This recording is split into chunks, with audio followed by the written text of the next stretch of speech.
আসসালামু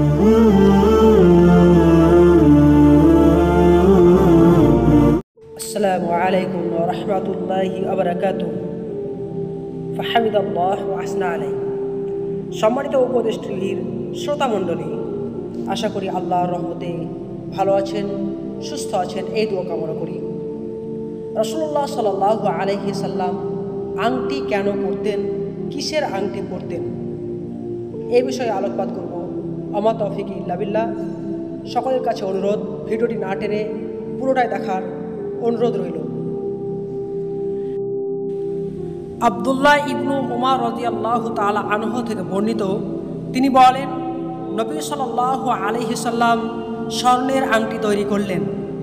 অপর এক রিওয়ায়াতে আছে তিনি তা ডান হাতে পরলেন, তারপরে তা খুলে ফেলে দিলেন এবং পরে রূপার আংটি তৈরি করলেন। তাতে অঙ্কিত ছিল মুহাম্মদুর রাসূলুল্লাহ এবং বললেন, কেউ যেন তার আংটি আমার আংটির মতো নকশা না করে। রাসূলুল্লাহ সাল্লাল্লাহু আলাইহি সাল্লাম যখন তা ডান হাতে পরতেন, তার নকশা হাতের তালুর দিকে রাখতেন। বুখারী মুসলিম।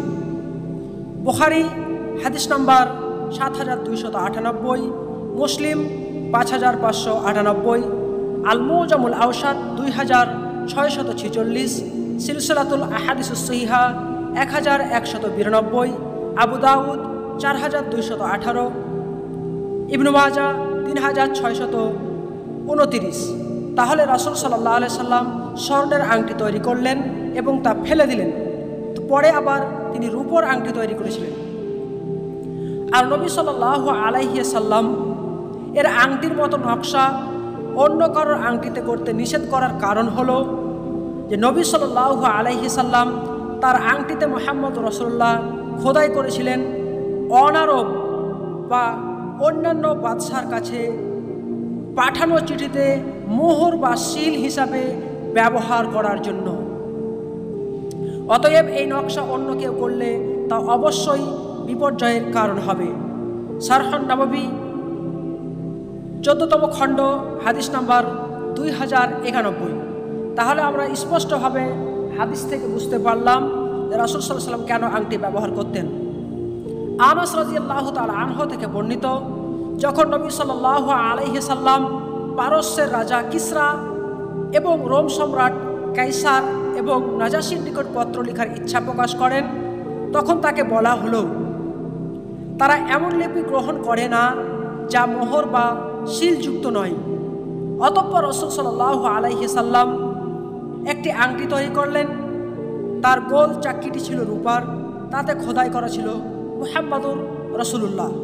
সহিহ বুখারী হাদিস নম্বর 3106, মুসলিম 2092, সুয়াবুল ঈমান 6341, মুসনাদে আহমদ 13046, সহিহ ইবনে হিব্বান 6392, আল মুজামুল আওসাত 6528, আবু দাউদ 4214। সম্মানিত শ্রোতা মণ্ডলী, আমরা আলোচ্য দুইটি হাদিস থেকে স্পষ্টভাবে বুঝতে পারলাম রাসূল সাল্লাল্লাহু আলাইহি সাল্লাম কেন আংটি ব্যবহার করতেন এবং কিসের আংটি ব্যবহার করতেন। তাহলে প্রথম হাদিস থেকে আমরা বুঝতে পারলাম যে রাসূলুল্লাহ সাল্লাল্লাহু আলাইহি সাল্লাম প্রথমে স্বর্ণের আংটি তৈরি করলেন এবং সেই আংটিটি তিনি ফেলে দিলেন। তারপরে তিনি রূপার আংটি তৈরি করলেন এবং সেই রূপার আংটিটিতে মুহাম্মদ রাসূলুল্লাহ সাল্লাল্লাহু আলাইহি সাল্লাম এই কথাটি লেখা ছিল। কারণ তিনি যখন অন্যান্য বাদশার কাছে পত্র লিখতেন, সেই বাদশারা ইসলাম ছাড়া সে পত্র গ্রহণ করতেন না। এই কারণে রাসূল সাল্লাল্লাহু আলাইহি সাল্লাম আংটিতে মুহাম্মদ রাসূলুল্লাহ এই কথাটি খোদাই করে রেখেছিলেন, যেন তিনি সেই আংটি দিয়ে সেই পত্রতে স্টাম্প বা সিল করতে পারেন। আমরা আলোচ্য হাদিস দ্বারা এটাই প্রমাণ হলো যে রাসূল সাল্লাল্লাহু আলাইহি সাল্লাম এই জন্য তিনি আংটি ব্যবহার করতেন এবং তিনি রূপার আংটি ব্যবহার করতেন। আমরা যদি আমাদের আংটিতে মুহাম্মদ রাসূলুল্লাহ খোদাই করি তাহলে এটা বিপর্যয় সৃষ্টি হবে। কারণ মুহাদ্দিস কিরামগণ এটা নিয়ে তিনারা ব্যাখ্যায় বলেছেন যে এটা বিপর্যয়ের কারণ হবে।